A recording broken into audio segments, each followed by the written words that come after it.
Bonjour et bienvenue à l'émission Entreprendre sans mythe, une émission qui a pour but et pour objectif de démystifier l'entrepreneuriat. Aujourd'hui, nous avons avec nous deux dames assez impressionnantes. Priscilla Muriel Kodia, infirmière clinicienne spécialisée CCUSS, présidente et fondatrice d'Intime Douceur. Et nous avons une experte en entrepreneuriat, Livia Gabou. Ces impressionnantes dames vont nous entretenir sur le thème les défis et opportunités pour les femmes entrepreneurs au Québec. Bonjour et bienvenue sur Entreprendre sans mythe. Aujourd'hui, nous avons avec nous Priscilla Muriel Kodia, infirmière clinicienne spécialisée, c'est CUSS et présidente et fondatrice d'Intime Douceur. Elle va nous entretenir sur le thème les défis et opportunités pour les femmes entrepreneurs au Québec. Alors, bonjour Priscilla, comment tu vas? Bonjour Dominique, je vais très bien. Je suis ravie d'être parmi vous aujourd'hui sur ce studio. Voilà, ça me fait vraiment plaisir de venir partager mon expérience avec vous. Puis, j'espère que ça pourra vraiment encourager d'autres entrepreneurs à prendre le pas. Merci infiniment, Priscilla. C'est un plaisir, un réel plaisir de t'avoir parmi nous aujourd'hui. S'il te plaît, peux-tu te présenter et nous donner brièvement en quoi consiste ton projet? Oui, alors, comme tout à l'heure, tu l'as si bien énoncé, je suis infirmière clinicienne spécialisée en périnatalité de profession. Donc, au sein de mon entreprise que j'ai créée l'année dernière officiellement enregistrée, j'ai pu utiliser mon titre professionnel pour pouvoir débuter une entreprise de service destinée à toutes les futures mamans et toutes les nouvelles mamans. La mission, la vocation d'Intime Douceur, c'est de faire rayonner toutes les femmes de la période, c'est-à-dire de la grossesse, jusqu'à la période postnatale. On a vraiment pour mission d'outiller toutes les femmes afin, en fait, d'augmenter le sentiment de compétence parentale, de compétence maternelle et la confiance en elles de toutes les femmes pendant la période périnatale. Donc, c'est vrai qu'avec les services que nous proposons, nous permettons vraiment à toutes les nouvelles mamans de renforcer leur lien d'attachement, d'avoir une proximité affective assez forte avec leur enfant, leur bébé, ce qui va vraiment aider en fait à avoir une réponse positive à la parentalité. Ok. Vous vous souciez des mamans et des bébés, le bien-être des mamans, parce que c'est vrai que la grossesse est pénible, la grossesse est difficile à gérer, donc proposer des services comme ça pour faciliter les mamans à pouvoir gérer leur grossesse, surtout les premières grossesses sont extrêmement difficiles pour certaines. C'est assez louable et vraiment félicitations. Mais dites-nous, comment vous est venue cette idée? D'où est parti ce besoin-là de venir en aide aux mamans et aux bébés?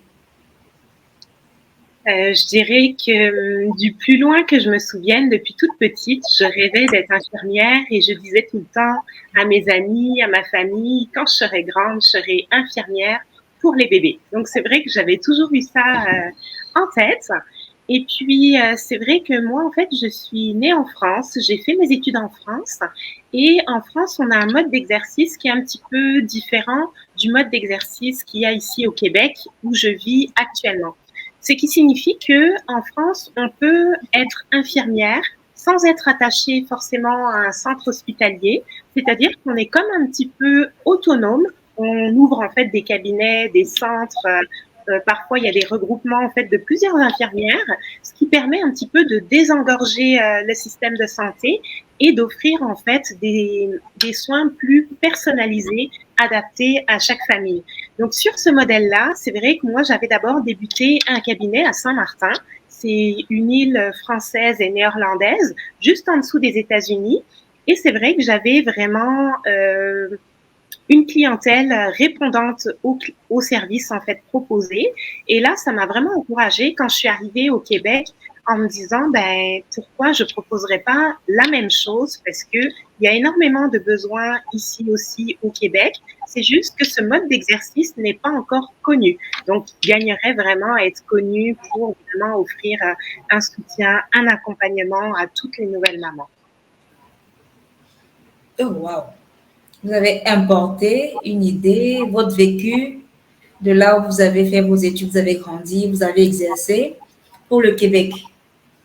OK. Et vous avez pu trouver le moyen de l'implémenter et de le mettre en vigueur. Et aujourd'hui, vous êtes entrepreneur dans ce domaine. Alors, selon vous, quelle est la portée de ce projet pour votre cible première, les femmes, les mamans enceintes? Quelle est la portée quand vous les côtoyez au quotidien? Vous pouvez nous dire quelle est la portée de ce projet? Quel est l'impact que ce projet-là a dans leur vie au quotidien? Alors, je dirais au niveau de l'impact, vraiment énormément de bienfaits. Toutes les mamans, en fait, c'est vrai qu'au début, elles sont un petit peu sceptiques parce que ce mode d'exercice, le genre de service que je propose n'est pas encore assez développé ici au Québec. Donc, il y a toujours comme une petite méfiance au début. Mais je dirais que vraiment, ce qui aide, c'est que j'utilise mon titre professionnel, mon titre d'infirmière qui est régulé, en fait, régi par un ordre professionnel qui implique qu'on ne peut pas faire n'importe quoi, on ne peut pas dire n'importe quoi. Donc, ça apporte vraiment de la crédibilité et l'impact a vraiment de multiples bienfaits, tant pour les mamans que pour les enfants. Pour les mamans, je dirais, dans un premier temps, ça va être vraiment l'apport de connaissances parce que c'est vrai que quand on devient maman, il n'y a pas un mode d'emploi, il n'y a pas un guide. Il n'y a pas un guide pour décrypter un petit peu le bébé, qu'est-ce que c'est, qu'est-ce qu'il faut faire avec un bébé. Et là, je dirais que vraiment, tous les services que je propose au sein d'Intime Douceur, c'est vrai que je me suis formée, j'ai d'autres titres, je suis formatrice en massage parent-bébé, je suis monitrice de portage physiologique, donc j'ai plein d'autres casquettes, mais le but, c'est vraiment en fait de faire vraiment la promotion du bien-être de toutes les femmes pendant la période périnatale. Et c'est vrai que au travers du massage, un des services que j'offre pour toutes les familles, les parents, maman comme papa, parce qu'on met vraiment un point d'honneur vraiment à impliquer les conjoints auprès de leurs conjointes, parce qu'on s'est rendu compte que pour le bien-être émotionnel, physique des mamans, il était vraiment important que le conjoint soit présent et aidant. Donc, c'est vrai que les services que nous proposons, on implique autant les mamans que les papas. Ça permet vraiment de diminuer toute la charge mentale, toute la pression, parce que quand on devient maman, on dirait qu'on a la pression de la société qui est de performer, d'être une bonne mère, d'être une mère parfaite. Il faut allaiter, il faut que ça fonctionne, il y a beaucoup de il faut. Il y a aussi les pressions des familles et belles familles. Donc, ça fait vraiment beaucoup, beaucoup pour les nouvelles mamans. Et je dirais que l'impact positif, les retours en tout cas que j'ai des mamans, c'est que vraiment, elles apprennent vraiment à lâcher prise. C'est plus ça, en fait. Parce que, par exemple, quand on est nouvelle maman, on vient d'accoucher, pendant toute la grossesse, on était comme sur un haut niveau, en fait, d'hormones de grossesse, de bien-être, de détente. Voilà, c'était un monde un petit peu merveilleux. Puis quand on accouche, ce qui se passe, c'est que toutes les hormones de grossesse, elles chutent.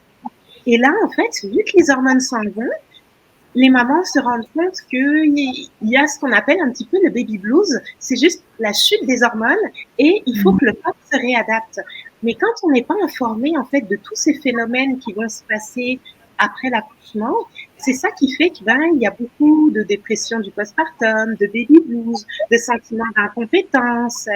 Et là, en fait, je dirais que au travers de nos services, on apporte justement une réponse positive à la parentalité. On apporte aussi une normalité à tout ce que vivent les mamans. Voilà. Wow. Alors, Intime Douceur fait des merveilles. Ça, je le ressens quand vous parlez et je me mets déjà dans la peau d'une maman enceinte et tout, qui peut jouir de tous ces services que vous proposez. Et donc, Intime Douceur apporte les solutions aux problèmes et défis que rencontrent les mamans, les papas, aux les petits bébés. C'est ce que Intime Douceur fait. Mais maintenant, en tant qu'entrepreneur, qu'est-ce que vous pouvez nous dire? Quels sont les défis que rencontrent les femmes en tant qu'entrepreneurs au Québec? Alors, je dirais que on est content de voir l'évolution de la société. Pourquoi je dis ça? Parce que le monde entrepreneurial a été souvent un petit peu, je dirais, dominé un petit peu par les hommes. Donc, plus la gente masculine que féminine. Puis, ce qu'on observe, en fait, c'est que depuis quelques années maintenant, on a de plus en plus de femmes qui commencent à devenir entrepreneurs. On a aussi énormément d'organismes, d'OBNL ou d'organismes du gouvernement qui sont prêts à aider les femmes justement pour les aider à entrer en fait dans le monde entrepreneurial. Donc ça, c'est vraiment, je dirais, un très beau point positif. Après, au niveau des défis, moi, comme je vous ai mentionné, je suis diplômée de France, née en France. Donc, le premier défi, ça a été d'arriver dans un pays qui avait la même langue maternelle que moi, mais finalement un mode de fonctionnement différent, une culture différente. Donc, ça a été un petit peu de comprendre tous les rouages un petit peu du monde de l'entrepreneuriat. Donc, ça a été, je dirais, un très beau défi. Mais encore une fois, il y a beaucoup d'institutions, d'organismes qui sont prêts à accompagner les entrepreneurs, les jeunes femmes ou moins jeunes femmes entrepreneurs qui veulent se lancer en affaires, ce qui fait qu'on est quand même équipé, on est accompagné. Ça va vraiment faciliter notre processus entrepreneurial. Voilà. Ok. Donc, vous êtes arrivé au Québec. Vous avez, comment je vais dire ça, étudié peut-être l'environnement avant de vous y installer.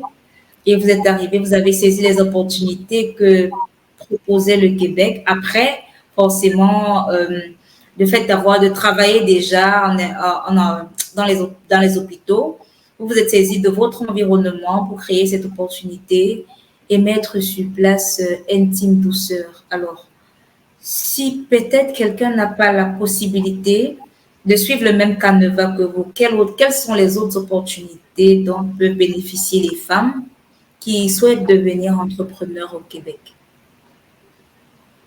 Je dirais que les opportunités sont vraiment multiples, mais il faut être motivé, avoir vraiment un projet quand même concret, solide, qui tient la route, et puis rester, je dirais, persévérant, parce que le monde de l'entrepreneuriat, on nous montre souvent, que ce soit sur les réseaux, à la télé, des figures en fait qui ont réussi, qui sont partis de rien, qui ont bâti vraiment quelque chose d'incroyable.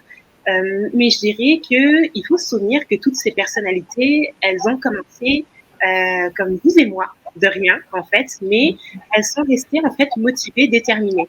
Moi, je dirais ce qui m'a aidé dans mon parcours entrepreneurial, euh, comme je disais tout à l'heure, j'utilise au sein de mon entreprise mon titre professionnel, c'est-à-dire infirmière clinicienne. Euh, je dirais que l'avantage, parce que c'est quand même un avantage, c'est régi par un ordre, donc ça apporte vraiment de la crédibilité un petit peu aux activités, services que je peux offrir. Mais étant donné que moi, j'ai un diplôme français, il y a comme des accords entre la France et le Québec, ce qui fait qu'en arrivant au Québec, j'ai eu un parcours un petit peu facilitant parce que je n'ai pas eu à refaire des études. Mon diplôme était reconnu, donc j'ai pu tout de suite en fait utiliser ce diplôme, aller travailler dans les hôpitaux afin de comprendre un petit peu l'environnement, puis comprendre les enjeux un petit peu propres au territoire du Québec avant de pouvoir me lancer.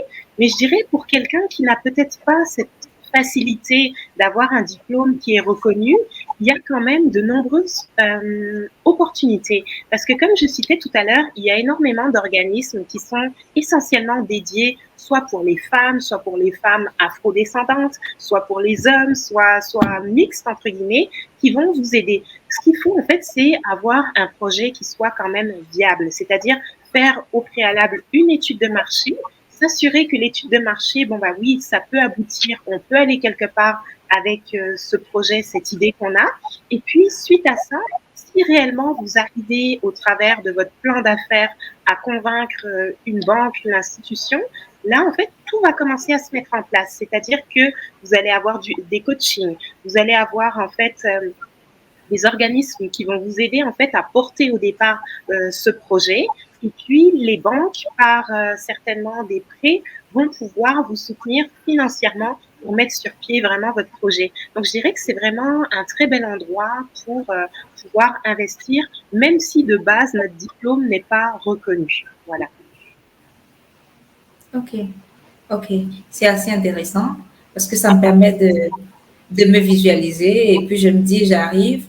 Donc, il faut connaître le milieu forcément, il faut avoir un projet viable, il faut faire une étude de marché pour saisir les bonnes opportunités que propose le Québec en tant que femme afrodescendante ou bien toute blanche ou noire. Donc, il faut avoir un projet qui tient. Il faut pouvoir avoir un projet, faire une étude de marché pour ressaisir les opportunités. OK. Donc, ça, c'est, vous avez eu la possibilité de vous lancer facilement parce que vous aviez déjà un diplôme qui venait d'un pays qui était reconnu. Donc, ça a été assez facile pour vous. Merci Priscilla pour cette discussion très enrichissante et qui, je suis sûre, va aider toutes les mamans enceintes, qu'elles soient premières part ou à leur deuxième ou troisième grossesse, à se sentir bien, tel qu'était le but et l'objectif de votre projet. Maintenant, nous accueillons dans cette partie de notre émission Livia Gabou, notre expert en entrepreneuriat. Bonjour Livia, j'espère que tu vas bien. Alors, qu'est-ce que tu peux nous dire sur les défis et opportunités pour les femmes entrepreneurs au Canada? Bonjour Gilberte, donc oui, je suis très heureuse aujourd'hui d'être avec vous encore pour l'émission Entreprendre sans mythe. Donc là, pour les défis et les opportunités qui se présentent aux femmes en entrepreneuriat. Donc aujourd'hui, ce que je vais vous faire, c'est juste revenir sur les principaux défis et les options qui se présentent aux femmes. Et puis, c'est un sujet qui est quelque part pas si facile à exploiter, mais je vais y aller avec vraiment les conseils que je pourrais vous donner.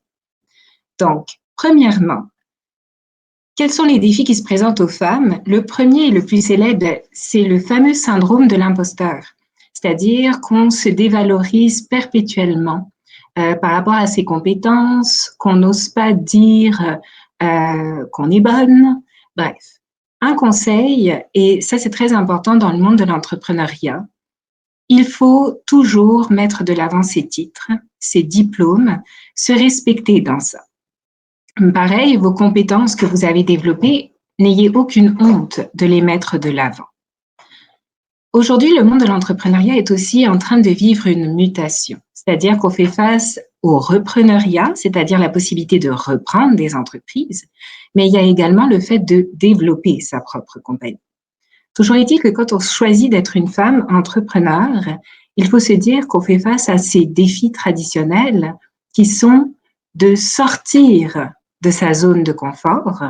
Donc, bien évidemment, si vous voulez partir votre propre compagnie, vous allez vraiment sortir des sentiers battus et devoir aller exploiter justement le fait de valoriser vos compétences, le fait de diriger des employés, ne serait-ce que de défendre votre vision.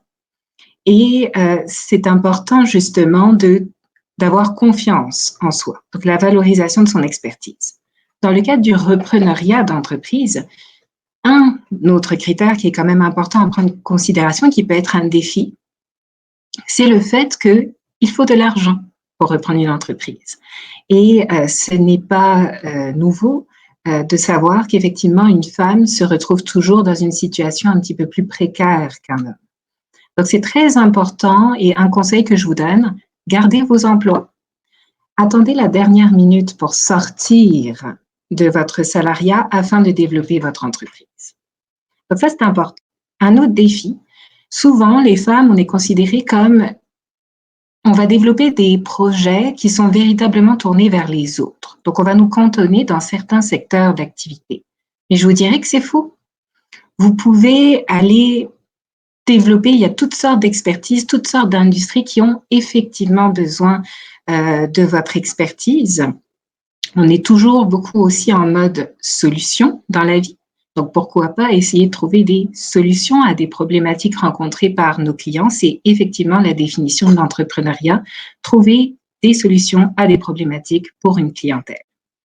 Donc, il ne faut surtout pas se brimer, il ne faut surtout pas aussi rester dans certains secteurs d'activité. Je vous donne un exemple. Ça, c'est surtout dans le marché français. De plus en plus, on voit sur les chantiers, donc vraiment la construction, on voit de plus en plus de femmes peintres. Pourquoi? Parce que c'est les seules qui sont capables de s'immiscer sur des échafaudages à une certaine hauteur qui sont moins pesantes et qui sont capables d'aller peinturer dans des recoins. Donc, même dans des secteurs qui ne sont pas forcément d'abord féminins, il faut surtout pas se mettre d'œillères à aller chercher des expertises entrepreneuriales, puis à aller régler des problématiques pour des entreprises dans ces domaines. L'aéronautique, la science, la construction, l'architecture, lancez-vous. Il y a des opportunités partout et surtout, ce n'est pas un défi. L'autre section qui est aussi importante à développer en tant que femme et qui est un défi, c'est cette fameuse solidarité féminine. Plus loin, je vais vous exposer certains organismes qui aident justement les femmes à développer un peu leur esprit d'entreprise, leur leadership, et puis qui donnent un accompagnement vraiment pour structurer les plans d'affaires au féminin. Mais je vous dirais que ce qui est important, c'est d'y aller vraiment dans la solution. Donc, en tant que femme, vous allez vous lancer en entrepreneuriat. Un des meilleurs conseils que je peux vous donner, c'est aussi essayer de trouver des solutions concrètes qui vont permettre de créer cette solidarité féminine et puis d'aller un petit peu plus loin. Élargir ses horizons, c'est quoi aussi? C'est qu'il y a des organismes qui sont spécialisés effectivement pour aider les femmes à créer leur entreprise. Mais vous n'êtes pas obligé d'avoir un mentor femme. Vous pouvez aussi aller chercher du mentorat avec les hommes. Vous pouvez aller chercher du mentorat avec d'autres personnes qui ne sont ni hommes ni femmes. Bref.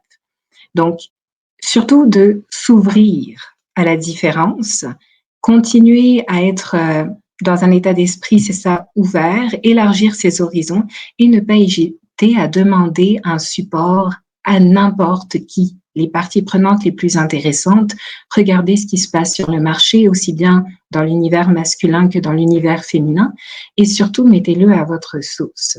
Donc l'entrepreneuriat, puis la gestion d'équipe, c'est une question beaucoup de cœur et de passion.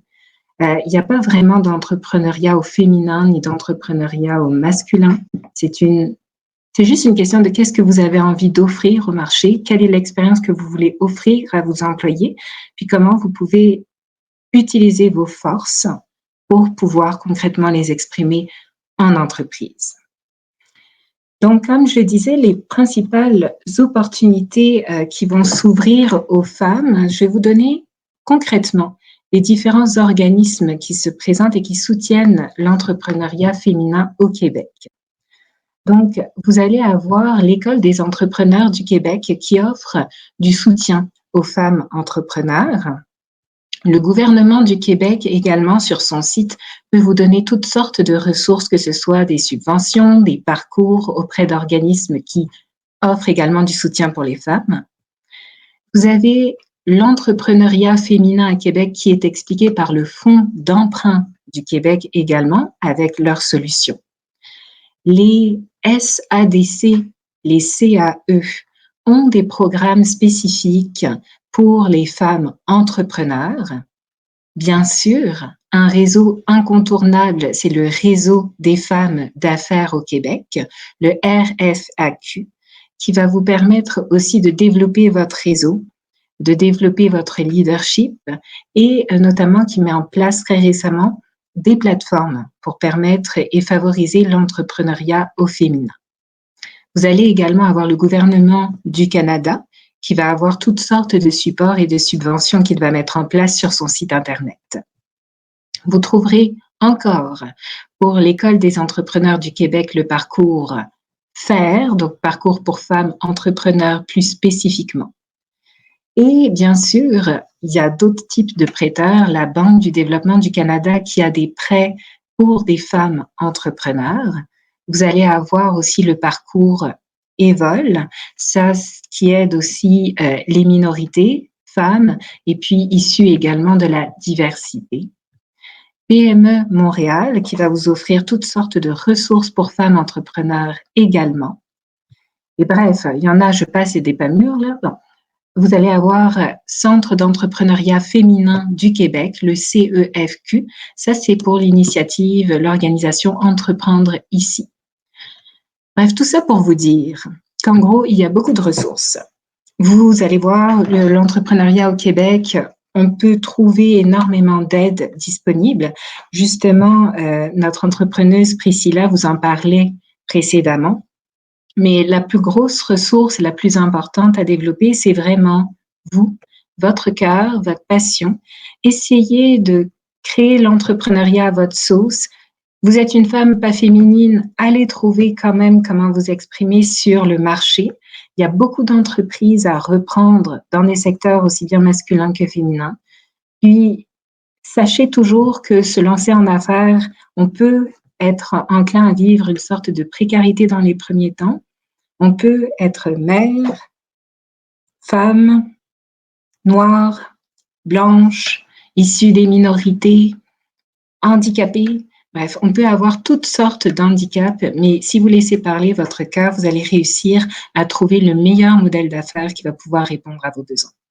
Donc, je vous souhaite une belle expérience dans cette aventure de l'entrepreneuriat au féminin, puis laissez-vous aller. Le monde est fait de plein de possibilités.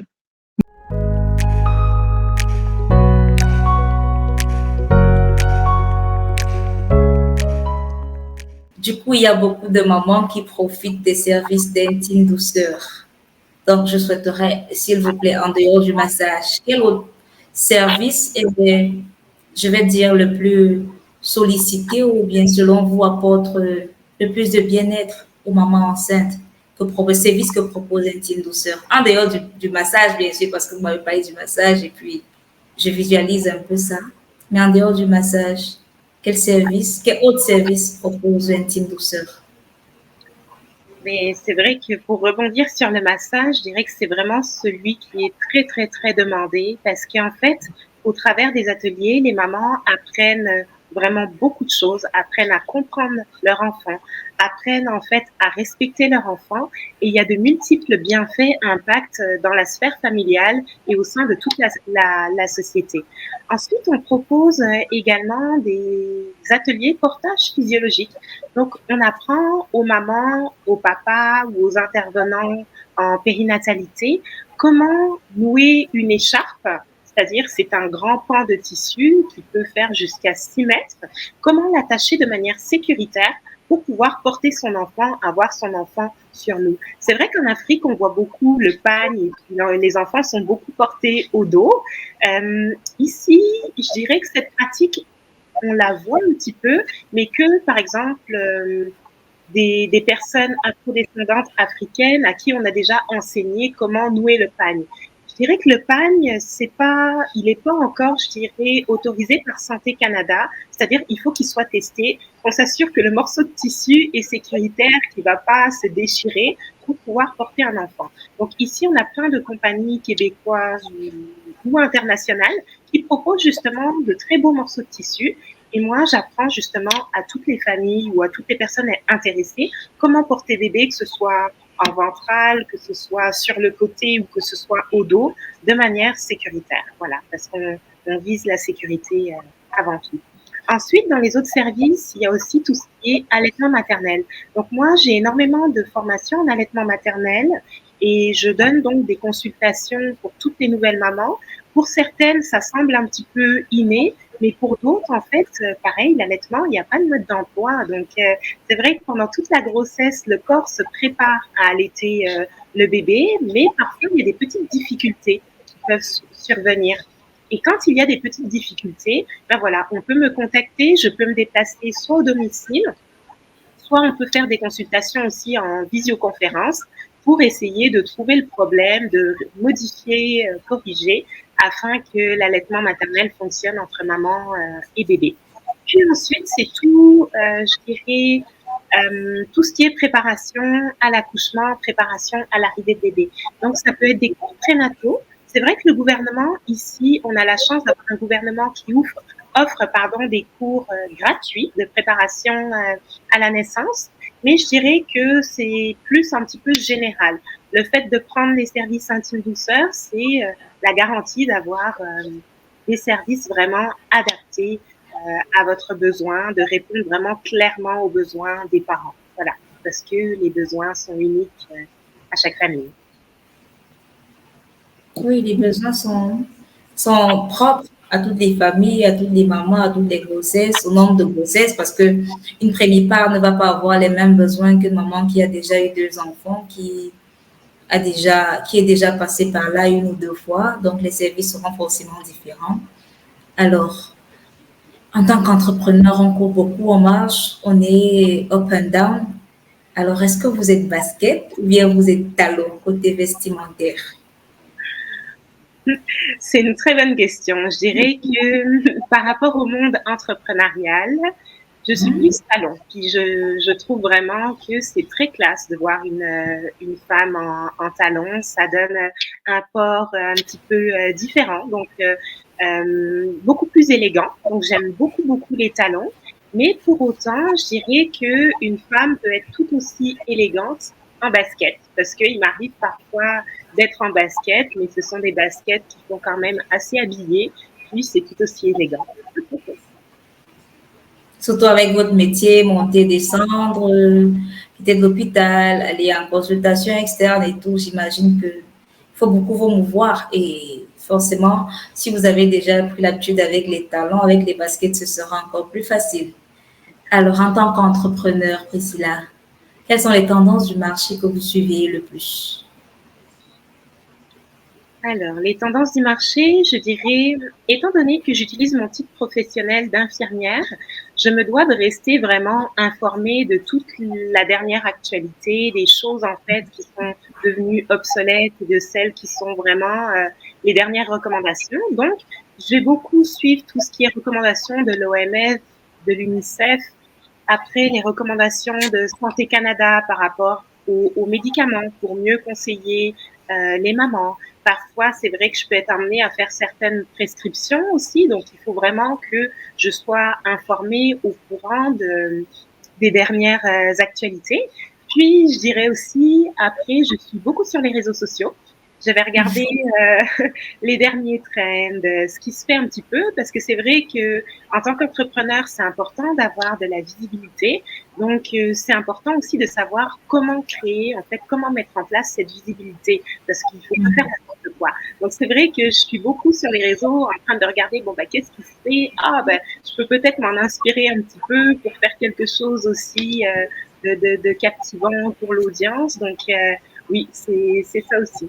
Puis c'est vrai qu'étant donné que je suis monitrice de portage, j'aime beaucoup aller voir les fournisseurs de porte-bébés et des charges de portage pour voir en fait quelles sont les nouveautés, les derniers tissus, les dernières matières, pour avoir toujours quelque chose à la pointe à conseiller à mes familles. Voilà.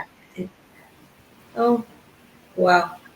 Merci infiniment, Priscilla. Ça a été un plaisir de partager ces informations avec toi. Pour te contacter, est-ce qu'on peut avoir une adresse email, un site? Si tu peux nous le donner ici pour nos différents spectateurs ou téléspectateurs, pour te suivre forcément. Oui, alors exactement. Je suis sur tous les réseaux sociaux sous le nom de Intime Douceur, comme vous voyez le nom écrit, affiché là sur l'écran. Sur l'écran. Voilà. Sur Instagram, c'est la barre du bas entre Intime et Douceur. Et sur Facebook, vous mettez juste un point après Intime Douceur. Et puis, pour me retrouver, pour voir un petit peu plus l'offre de service, pour voir un petit peu, en apprendre un petit peu plus sur mon parcours, tout est un petit peu plus détaillé sur le site internet. Donc, c'est www.intimedouceur.ca ou www.intimedouceur.com. Voilà. Puis, pour tout ce qui est collaboration, partenariat, vous me trouverez aussi sur LinkedIn. Voilà. Oh, c'est super. Un mot de fin, Priscilla. Et je vous remercie vraiment, Dominique, pour l'invitation. J'ai vraiment apprécié de venir discuter un petit peu de ce bout de parcours avec vous. Puis vraiment, j'espère que cela pourra avoir un impact positif pour tous les entrepreneurs, peut-être afro-descendants ou d'autres entrepreneurs qui aimeraient se lancer en affaires ici au Québec. Je dirais qu'il y a vraiment de très belles opportunités. Il y a beaucoup d'organismes qui vous apporteront du soutien. Donc voilà, n'hésitez plus, puis lancez-vous. Merci infiniment.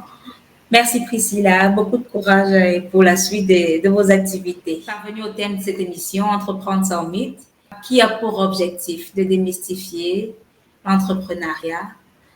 Nous tenons à féliciter Priscilla Murray-Kodia pour sa brillante et merveilleuse participation à nos côtés aujourd'hui, ainsi que Livia Dabo pour son expertise en entrepreneuriat. Alors, nous vous disons infiniment merci. Et pour tous ceux qui souhaitent se lancer dans l'entrepreneuriat, c'est l'émission à ne pas manquer. Suivez The Africa Business Index sur toutes nos plateformes. Prenez contact avec nos entrepreneurs nous sommes sûrs qu'ils seront d'une aide incommensurable pour tous vos projets en entrepreneuriat. Bonne soirée et à la prochaine. Bye bye.